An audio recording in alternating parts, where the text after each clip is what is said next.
In this video, we're going to be looking at section 2.5 on correlation and causation and scatterplots. It starts off with correlation and causation, which we can see in our first example here. The strength of a relationship between two variables is called a correlation. Now, does correlation mean something is actually being caused by that? That's what we have to think about very carefully, because there could be confounding variables, which we're going to look at in our first example. There's a negative correlation, it says here, between the number of children a woman has and her life expectancy. Does that mean that having children can cause a woman to die earlier?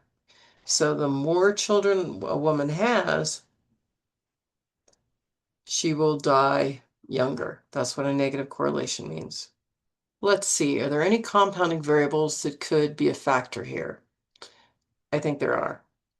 If we look at it, oftentimes, if you look at women in third world countries, they will often have more children, and their life expectancy is often lower than, say, that of the United States. But that could be because of the confounding variable that they don't have access to Medicare. So does it definitely mean that having more children causes a woman to die earlier? Not necessarily.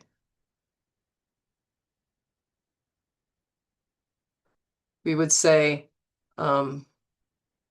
lack of access to medical care could lead to both.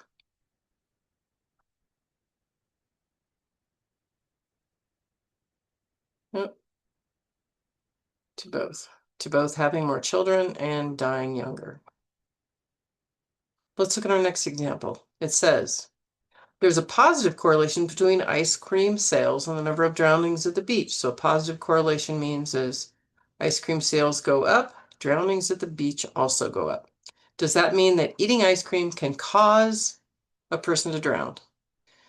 I hope not. Let's think about it. Are there other factors? Once again, here, I'd say not necessarily.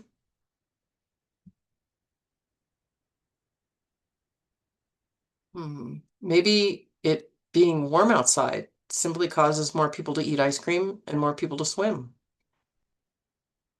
And if more people are swimming, then more people might be drowning. So not necessarily. Warm weather could cause both.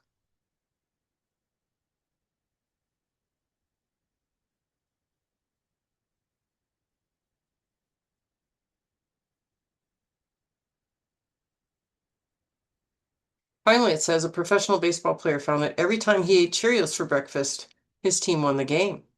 Does this suggest a causal relationship between eating Cheerios for breakfast and winning a professional baseball game? What do you guys think? I think once again, not necessarily. Nah. Let me see if I can spell that correctly. It could be the power of positive thinking and the power of the mind, but I don't think there's a relationship.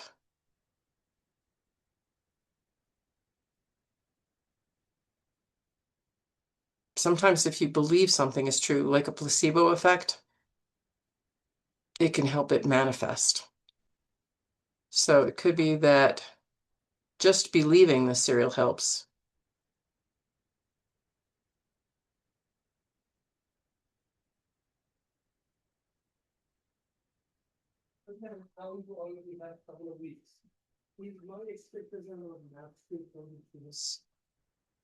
Makes him perform better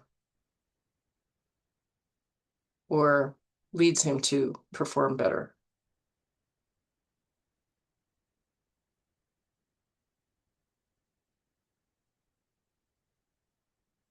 It seems like a superstition to me. Let's keep going. So, oftentimes in math, we'll do scatter plots. Scatter plots are a way to graph two variables together to determine if there's a relationship. Now, the relationship doesn't necessarily mean it's causal. It could be just a correlation. The independent variable goes along the x-axis, which is the horizontal axis, and the dependent variable goes along the vertical or y-axis. Independent variable, ask yourself what comes first. Dependent variable, ask yourself what came after. So the vertical axis always starts at 0. That's here. Now, if we look at these correlations, oops, I'm sorry, try to make them bigger. This would be a moderate positive correlation, because if you remember slopes, this tends to have a positive slope. But if you graphed an oval around the data, it's a pretty wide oval. This would be a strong positive correlation because, once again, the slope is positive, but our oval is more narrow. And here, that would be a perfect positive correlation.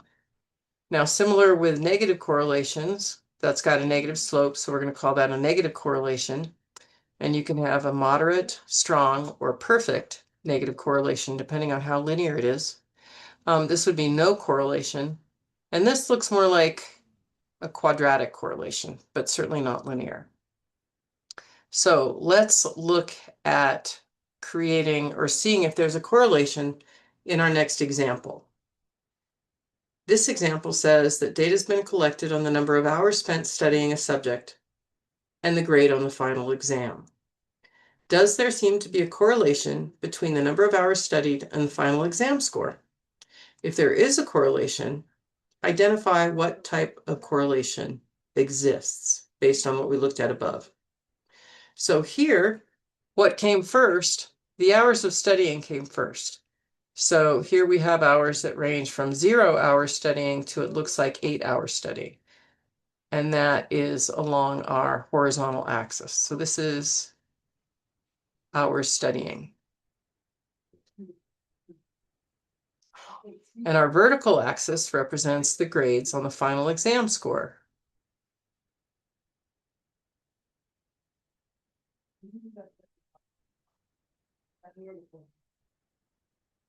And we probably title this graph relationship between studying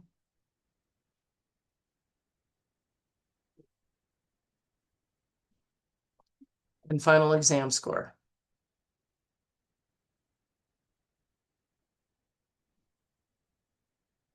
And then we plot our points.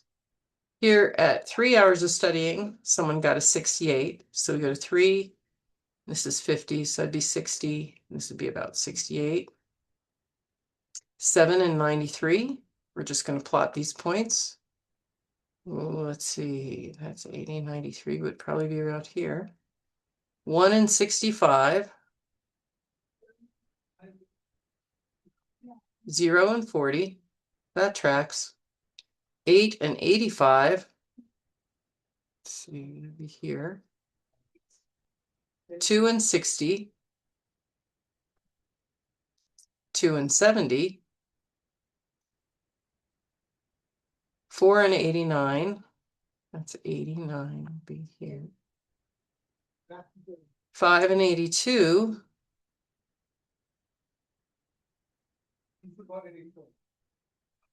6 and 92. 3 and 75.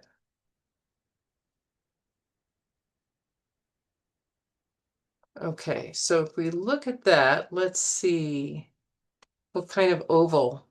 Does there seem to be a relationship? You can kind of draw an oval around that. This one is a little bit, it could be higher for it to fit perfectly, but I would say in general that we have about a moderate positive relationship.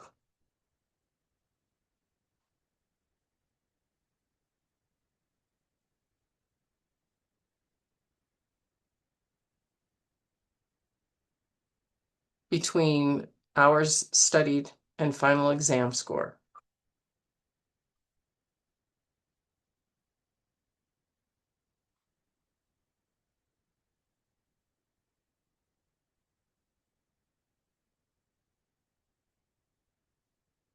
All right.